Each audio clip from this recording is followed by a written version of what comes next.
والصلاة والسلام على من لا نبي بعده أعوذ بالله من الشيطان الرجيم بسم الله الرحمن الرحيم وأحسن كما أحسن الله إليك ولا تبغ الفساد في الأرض إن الله لا يحب المفسدين صدق الله العظيم অধ্যক্ষের আয়োজিত এই সেমিনারের সম্মানিত ছাত্রীদের কেরাম এবং সম্মানিত সভাপতি ও বিজ্ঞ বিচারক মণ্ডলী ও আমার সামনে দূর দূরান্ত থেকে আগত প্রিয় তালিব আলম ভাইয়েরা, সকলকে জানাই আমার অন্তরের অন্তঃস্থল থেকে অভিনন্দন ও মোবারকবাদ। প্রিয় উপস্থিতি, আমাদেরকে এই সেমিনারের পক্ষ থেকে বিষয়বস্তু নির্ধারণ করে দেওয়া হয়েছে কল্যাণমুখী রাষ্ট্র প্রতিষ্ঠায় ইসলামী দিক নির্দেশনা।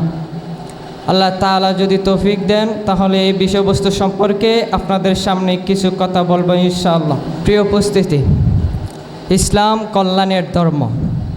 কল্যাণমুখী রাষ্ট্র প্রতিষ্ঠায় ইসলামের অবদান অনস্বীকার্য। ইসলাম দায়িত্বহীনতা, অশ্রদ্ধা, অন্যায়, জুলুম, নিপীড়ন, অবিচার ও স্বার্থপরতাকে পদদলিত করে মানব সমাজের মধ্যে পরস্পরের প্রতি দায়িত্ববোধ, সততা, সহানুভূতি, কল্যাণ কামনা, দয়া, মায়া এবং দরদ ভালোবাসা শিক্ষা দেয়। মূলত ইসলামের মূল শিক্ষাই হচ্ছে অকল্যাণের পথকে চিরতরে বন্ধ করে কল্যাণ রাষ্ট্র উপহার দেওয়া। প্রিয় সুধী, কল্যাণকামিতাই ইসলাম অন্ধকার যুগের ইতিহাসকে মুছে দিয়ে পৃথিবীর বুকে মহানবী সাল্লাল্লাহু আলাইহি ওয়াসাল্লাম নিরাপদ ও শান্তির যে অধ্যায় শুরু করেছেন, আজকের পৃথিবীতে তার আবেদন এখনও ফুরিয়ে যায়নি, নিঃশেষ হয়নি তার বিমল আদর্শের প্রয়োজনীয়তা। কিয়ামত সংগঠিত হওয়ার আগে তা কখনো হবেও না।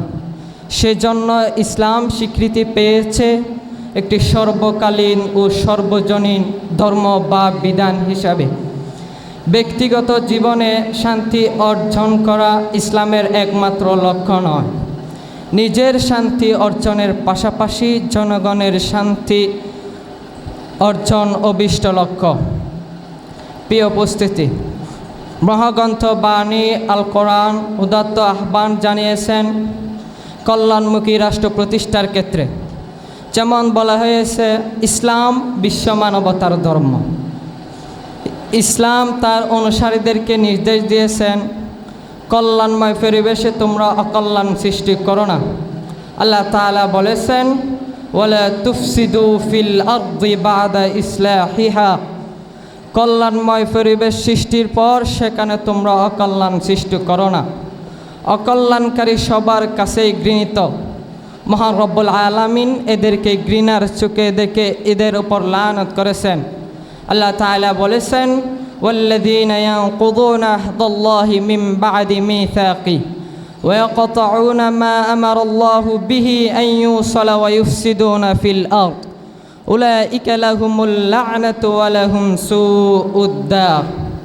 অকল্যাণকারী আল্লাহর রহমত হতে বঞ্চিত, অকল্যাণে লিপ্ত থাকার দরুন যারা, তারা আল্লাহর কুপানলে রয়েছে। আল্লাহ তাআলা তাদের কথা উল্লেখ করতে গিয়ে বলেছেন, ফাআকসারু ফিহাল ফাসাদ ফাসাব্বা আলাইহিম রাব্বুকা সাওতা আযাব। তারা দুনিয়ায় অধিক অশান্তি সৃষ্টি করেছিল, তারপর তোমাদের প্রতিপালক তাদের জন্য কঠিন আযাবের সম্মুখীন করবেন। আল্লাহ তাআলা একটা পথ বলে দিয়েছেন দেশ ও সমাজকে শান্তিময় রাখার জন্য। আল্লাহ তাআলা বলেছেন, তোমরা একে অপরের উপকার করো, আর যদি একে অপরের উপকার করো তোমাদের মধ্যে দয়া, মায়া, দরদ, ভালোবাসার সৃষ্টি হবে, যার কারণে দেশ ও সমাজে শান্তি সৃষ্টি হবে। হযরত উমর রাদিয়াল্লাহু তাআলা আনহু রাতের আধারে মানুষের ঘরে ঘরে গিয়া দেখতো কার কি অবস্থা। শুধু তাই নয়, বাইতুল মাল থেকে আটার বস্তা নিয়ে নিজের মাথায় করে মানুষের বাড়িতে গিয়া রেখে আসতেন।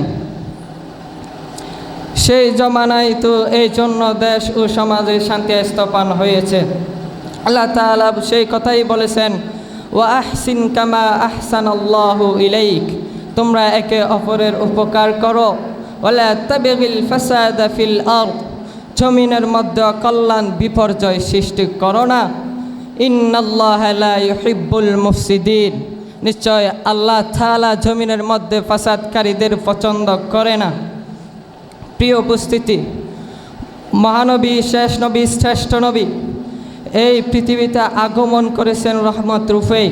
আল্লাহ তাআলা বলেছেন, ওয়ামা আরসালনাকা, হে নবী আমি তোমাকে প্রেরণ করেছি ইল্লা রাহমাতাল লিল আলামিন, কেবলমাত্র রহমত রূপে সারা জাহানের জন্য। তাই পার্থিব জীবনে মানুষের সুখ শান্তি বসবাস করার জন্য মহানবী ছিলেন অত্যন্ত সচেতন।